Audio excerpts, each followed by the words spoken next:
वैसे तो आपने भारतीय इतिहास में एक से बढ़कर एक योद्धाओं के बारे में सुना होगा या उनके बारे में पढ़ा होगा, जैसा कि चंद्रगुप्त मौर्य, महाराणा प्रताप, मुगल बादशाह अकबर और राजा पोरस। हालांकि आपने विदेशी धरती के योद्धाओं के बारे में बहुत कम सुना होगा, लेकिन आज के इस वीडियो में हम आपको बताएंगे विदेशी धरती के कुछ महान और खतरनाक योद्धाओं के बारे में, जिन्होंने अपने ताकत के बल पर अपना साम्राज्य बनाया और इतिहास में अपना नाम कमाया। तो चलिए जानते हैं उन योद्धाओं के बारे में। हमारी लिस्ट का पहला नाम है अलेक्जेंडर तृतीय। अलेक्जेंडर तृतीय को दुनिया का महान योद्धा भी कहा जाता है।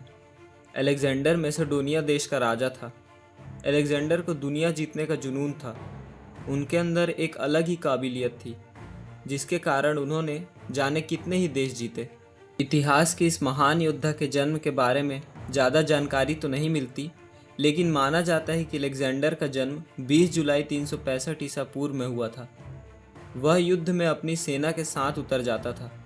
गंभीर घाव लगने के बाद भी उनका साहस कम नहीं होता था, बल्कि वह और भी तेजी के साथ लड़ना शुरू कर देता था।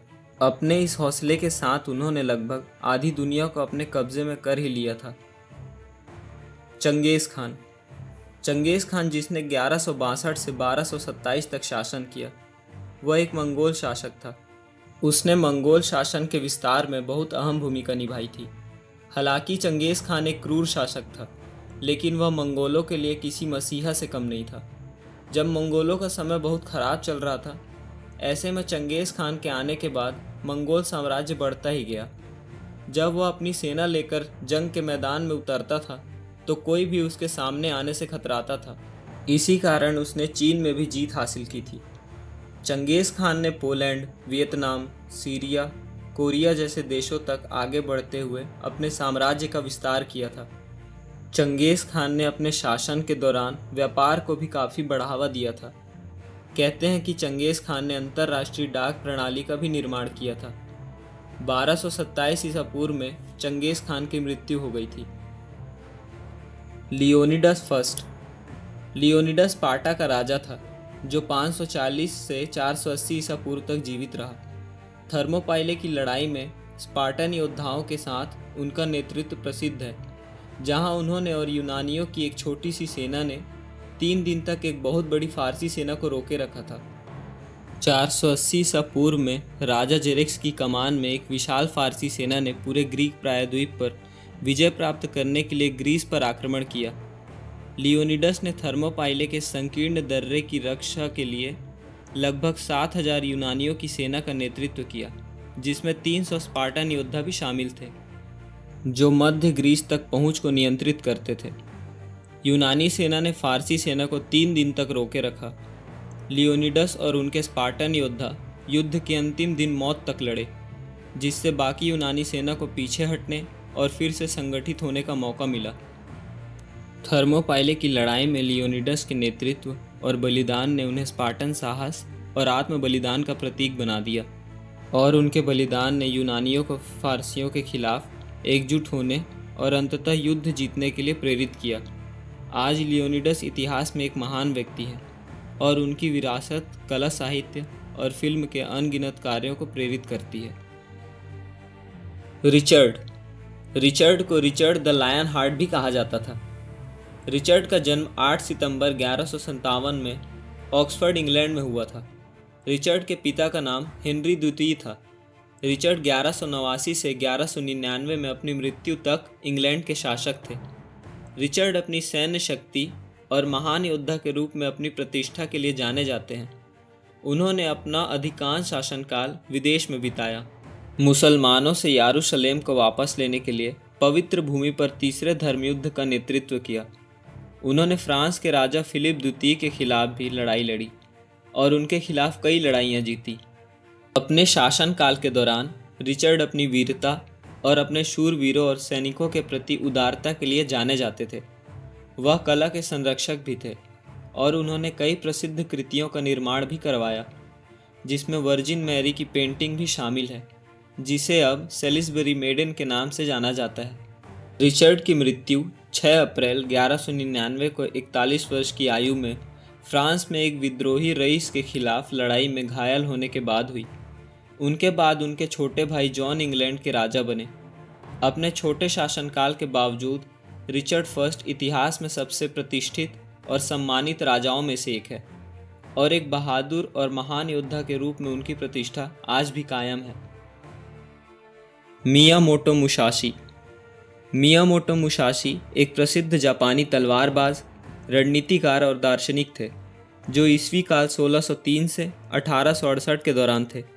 उन्हें जापानी इतिहास के सबसे महान तलवारबाजों में से एक माना जाता है और उन्हें तलवार के साथ उनके असाधारण कौशल के साथ साथ रणनीति और दर्शन पर उनके लेखन के लिए जाना जाता है। मुसाशी का जन्म 1584 में जापान के हरिमा प्रांत, वर्तमान ह्योगो प्रांत में हुआ था। उन्होंने छोटी उम्र में ही मार्शल आर्ट का प्रशिक्षण शुरू कर दिया था और अंततः एक कुशल तलवारबाज बन गए। वह जुजुत्सु और भाला कौशल जैसी अन्य मार्शल आर्ट में भी कुशल थे। अपने पूरे जीवन में मुसाशी ने अन्य तलवारबाजों के खिलाफ कई द्वंद्व लड़े और उन सभी में विजय हुए। ऐसा कहा जाता है कि उन्होंने अपने जीवन काल में 60 से अधिक द्वंद्व लड़े हैं, हालांकि सटीक संख्या निश्चित है। मुसाशी ने जापान में विभिन्न लड़ाइयों और संघर्षों में एक योद्धा के रूप में भी काम किया। मुसाशी की मृत्यु 1645 में 61 वर्ष की आयु में हो गई। वह जापान और दुनिया भर के एक श्रद्धेय व्यक्ति बने हुए हैं और उनकी विरासत आज भी मार्शल कलाकारों, रणनीतिकारों और दार्शनिकों को प्रेरित करती है। सम्राट अशोक। अशोक, जिन्हें अशोक महान के नाम से भी जाना जाता है, मौर्य राजवंश के एक भारतीय सम्राट थे जिन्होंने 268 ईसा पूर्व से 232 ईसा पूर्व तक शासन किया था। वह भारतीय इतिहास के सबसे महान शासकों में से एक हैं और उन्हें उनकी सैन्य विजयों के साथ साथ बुद्ध शिक्षाओं और सिद्धांतों की वकालत के लिए भी याद किया जाता है। अपने शासनकाल के आरंभ में अशोक ने कई सैन्य अभियान चलाए जिसमें मौर्य साम्राज्य का विस्तार आधुनिक भारत के अधिकांश भाग के साथ साथ वर्तमान पाकिस्तान, अफगानिस्तान और बांग्लादेश के कुछ हिस्सों तक हो गया। हालांकि एक विशेष रूप से क्रूर युद्ध के बाद उन्होंने अपने हृदय में एक गहरा परिवर्तन महसूस किया और हिंसा और युद्ध का त्याग कर दिया। अशोक ने अहिंसा, करुणा और सभी जीवों के प्रति सम्मान के बौद्ध मूल्यों को बढ़ावा देना शुरू किया। उन्होंने पत्थर के खंभे बनवाए और उन पर सामाजिक कल्याण, धार्मिक सहिष्णुता और नैतिक आचरण को बढ़ावा देने वाले शिलालेख अंकित किए। उन्होंने बुद्ध शिक्षाओं और सिद्धांतों को फैलाने के लिए पूरे भारत और उसके बाहर भी दूत भेजे। अशोक के शासन में भारत ने शांति और समृद्धि का दौर देखा और उन्हें कला के संरक्षक और धार्मिक सहिष्णुता के प्रवर्तक के रूप में याद किया जाता है। उनकी विरासत भारतीय संस्कृति और समाज को प्रभावित करती है और वे भारत की प्राचीन और समृद्ध सांस्कृतिक विरासत के प्रतीक हैं। हैनिबल बारका। हैनिबल बारका एक कार्थीजियन जनरल और प्राचीन इतिहास के सबसे महान सैन्य रणनीतिकारों में से एक थे। उनका जन्म 247 ईसा पूर्व में उत्तरी अफ्रीका में हुआ था। वे रोमन गणराज्य के खिलाफ द्वितीय युद्ध के दौरान अपने अभियानों के लिए प्रसिद्ध हैं। हैनिबल को उनकी साहसी सैन्य रणनीति के लिए याद किया जाता है, जिसमें हथियारों का उपयोग करके आल्प्स को पार करना और रोमनों को आश्चर्यचकित करना शामिल है। उन्होंने रोमन सेना के खिलाफ कई निर्णायक जीत हासिल की, जिसमें काइने की लड़ाई भी शामिल है, जहां उन्होंने एक बहुत बड़ी रोमन सेना को घेर लिया और नष्ट कर दिया था। अपनी सैन्य सफलताओं के बावजूद रोमानियों को हैनिबल ने हराया और उन्हें एशिया माइनर में एंटियोकस III के दरबार में भागने के लिए मजबूर होना पड़ा। बाद में वह विभिन्न शासकों के सैन्य सलाहकार बन गए, जिसमें कार्थीजियन जनरल हार्ट्सड्रुबल और ब्रिथानिया के राजा भी शामिल थे।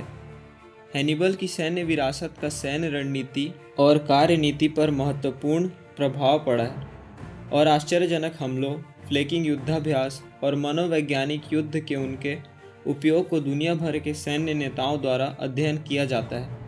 वह नेतृत्व कौशल, अपने सैनिकों में वफादारी और समर्पण को प्रेरित करने की अपनी क्षमता और प्रतिकूल परिस्थितियों का सामना करने में अपने अडिग दृढ़ संकल्प में उत्कृष्ट थे। तो इसी के साथ इस वीडियो में इतना ही। उम्मीद करता हूँ वीडियो आपको ज़रूर पसंद आई होगी। वीडियो पसंद आई हो तो वीडियो को लाइक करें और ऐसी ही वीडियोस देखने के लिए हमारे चैनल को सब्सक्राइब ज़रूर करें। और कमेंट बॉक्स में हमें अपनी राय ज़रूर बताएं। धन्यवाद।